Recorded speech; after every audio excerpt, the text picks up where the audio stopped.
Hi, I'm Jessica McElveen, and this is about a pretty big topic.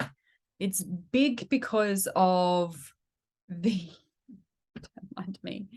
It's big because of the reasons I have to chat with parents around this, around really explosive behaviors constantly. So I'm going to relate this to trauma specifically, but this can relate to all children if there's constant meltdowns and constant explosions going on.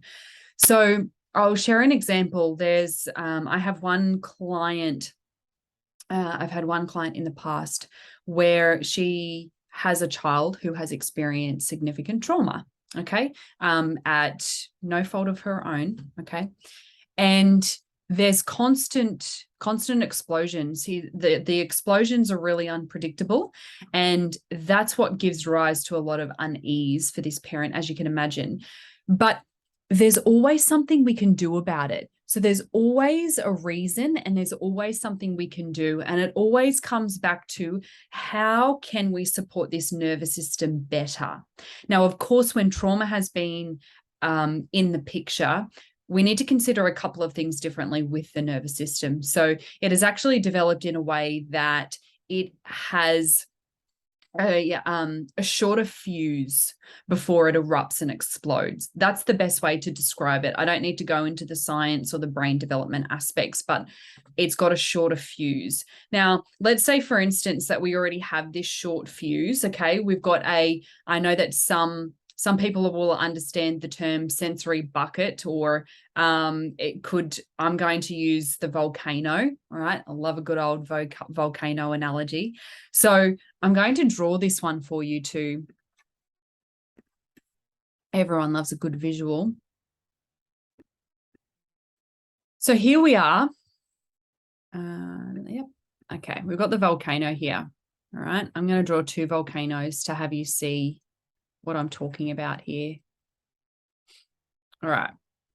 Don't judge my pictures here.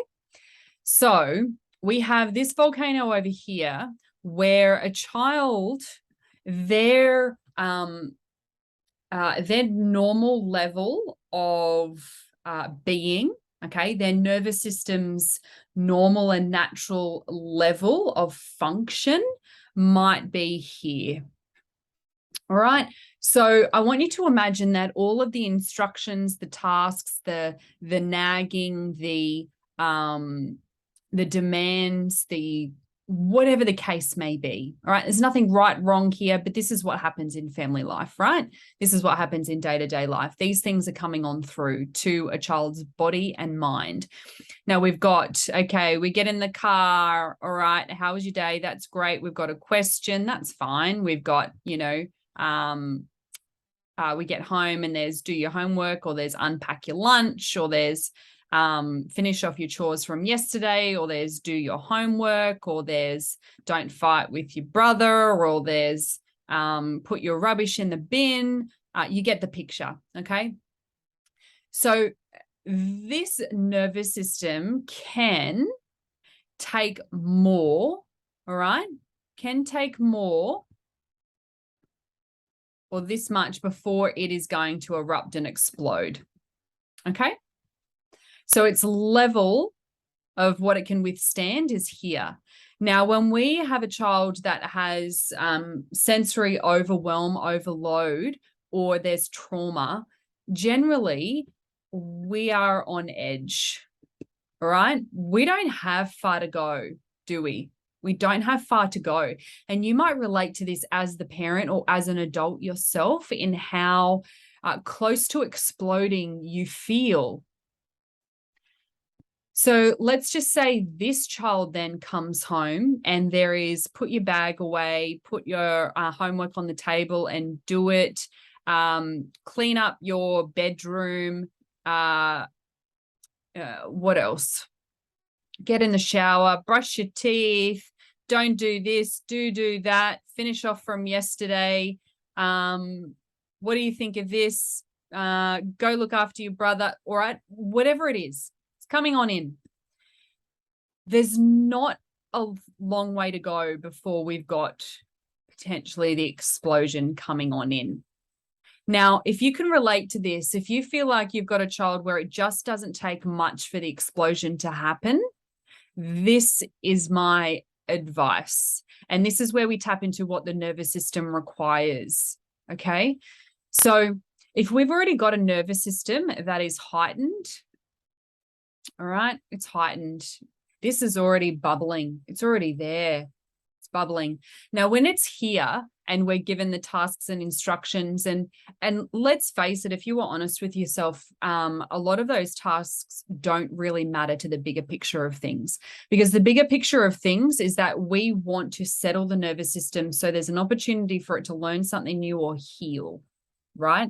So if we've already got this nervous system bubbling, what we need to do then is we need to start stripping things away, stripping things back. So if there is a plate on the floor at the end of the night and you've asked them 1,000 times to do it and they haven't done it, let it go. Let it go. This is where we pick our battles a bit. Now, you might be saying, yeah, but Jess, that's not teaching them anything. And I understand that. However, if we have got a frequency of meltdowns that's outrageous and too much to handle, how successful do you think that is for you, for your dynamic, for your family, to your relationship, to that little mind and body? It's not. It's not. So just because we're starting to let go of the little things like packing away the cup in the dishwasher or cleaning up the room or getting the rubbish out of the room, it doesn't mean that they're going to be a dysfunctional adult. It's not what it means. It's not correlated. It's not related. Not related in the slightest. And often I will get to the point with parents where I've been able to work with them for a little while and we'll dig and we'll dig and we'll dig. And often these the nagging bits that often lead to the explosion that don't matter to the bigger picture, okay? They're usually coming from a place of, well, if I don't achieve that with my child, then I am failing as a parent. I'm not a successful parent. They will not be a successful adult. And that's not what it means. Please scrap that out of your mind, because what's important here is that there is more time for connection with that child rather than let's call it a boss and employee, okay, relationship where you're telling them what to do all of the time and they're either, resisting or they're getting angry and they're melting down, and then you've got an hour or 2 hours of explosive behavior. Now, this is going to occur more so for children that have had quite traumatic childhoods and traumatic events in their lives, but it will also impact children without it too. So what I like to say is that we use the pendulum concept here. So if you're getting the results that you want with your children and your family, then great, continue. However, you're listening to this because you're not. So we need to swing the pendulum the other way. We need to figure out, you know what, the cup just doesn't matter. Putting it in the dishwasher does not matter. It does not matter. This does not mean they're going to be an unsuccessful human. So unless we're willing to dial on into that nervous system, which is the bigger picture here, because the nervous system is going to support that child moving forward into adulthood. So if you're got the frequent meltdowns, then trial this. It's just an experiment. But if you keep doing what you're doing, you're going to keep getting what you're doing, getting what you're getting. So this is just about experimenting to see what's needed. And usually we've created the current scenario based on our current habits, reactions, and belief systems. The only way to change it is to change our responses and our reactions. That's all. It's going to be hard, but that's the only way that we get to see something different in our families. So give it a go and let me know how you go with it all.